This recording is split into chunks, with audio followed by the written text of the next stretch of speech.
Jeana Eve Klein.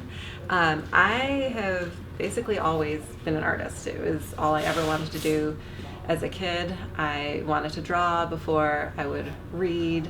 I always knew that I would do something in the visual arts growing up. I initially went to college at NC State for architecture because I also love math, and so architecture seemed like it would be the perfect hybrid between art and math. Kind of on a whim, I took a weaving class because I'd always had a little bit of an interest in fashion, and so that made sense to try weaving, and that became the new perfect fusion of art and math for me because it has that really mathematical quality to the process, but then it's also so hands-on and physical, and you can see immediately the results of what you've made. My work shifted away from weaving and much more to surface design processes and things that were more image-based. And then in the last 2 years, my work has shifted away from both of those things to being more text-based political work. But I have, in my more recent projects, made some three-dimensional work and some work that is intended to be interacted with. So for that project, I made a pile of soft sculptures of the phrase #MeToo, using all recycled fabric from my grandmother's church quilting group in colors that had body references like, flesh and blood and teeth and bones, and then also really hyper stereotypically female floral kinds of patterns. So they were soft sculptures that were about 3 feet wide and about 1 foot tall. And women and non-binary people were invited to write on the wall any of their thoughts around the Me Too movement. And then at the end of the exhibition, anyone with whom the phrase resonated was invited to take one of the sculptures away, because I felt like I didn't get to own any part of it. And so that was a way that I could make the work and feel okay about making it if I didn't then keep it. And I've also been working on some text-based pieces that are just individual words. That it's fun. I'm making word-based work, but I don't necessarily have the words yet to describe why those words. And they're still textile processes using recycled materials. I like words that can be multiple parts of speeches and have very different meanings depending on intonation and how it's used.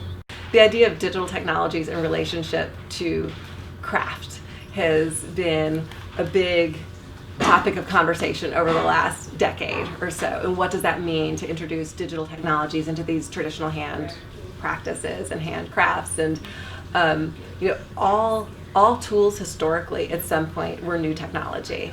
Like scissors are tools that had to be invented at some point. And so to me, using Photoshop is just another tool, and it's that the respect of the process and the materials that still can couch something like Photoshop in a craft practice. And it doesn't have to, make it no longer count as craft just because it involves a computer.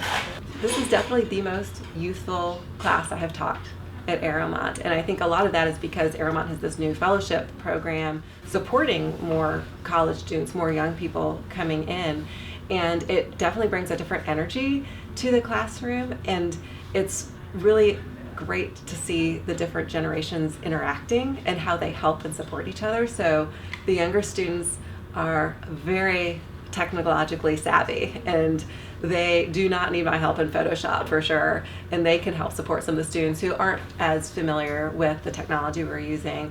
And then some of the more mature students can help support the younger students in some of the technical hand skills that they might not have had a chance to experience before, and understand the relationships of different fabrics and sewing and those things. So it's really nice to see, and it's definitely it's a very sweet class, and they're doing great work. This is my 4th time teaching at ARROWMONT right now, and I still find teaching to be really exhilarating. Not nearly as terrifying as it was 20 some years ago, but it's a great balance to my own studio practice.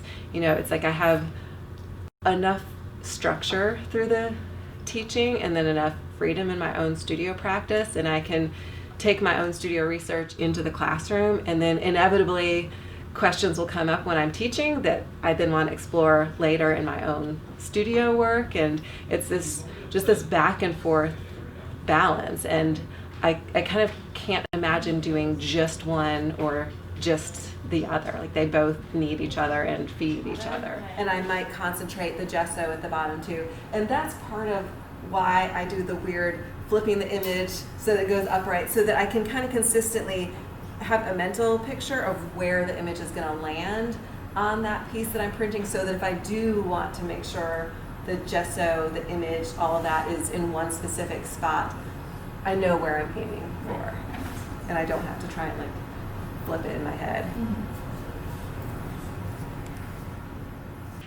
One of the best things about teaching it in a workshop setting, though, especially somewhere like ARROWMONT, is that it's students' only focus during that time. You know, they're not in 7 different competing classes and doing extracurricular activities and working at a job and doing their laundry and doing all the different things that just take up time and take up energy and take up are distracting to them. And the amount that can get accomplished in 1 week here is just remarkable.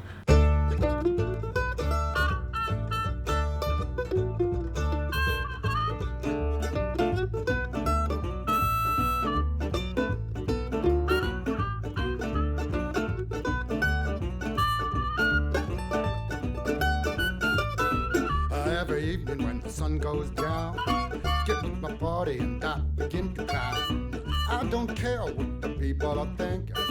I'm not drunk, I'm just a drinking. I set 'em up, another round. I set 'em up, another round.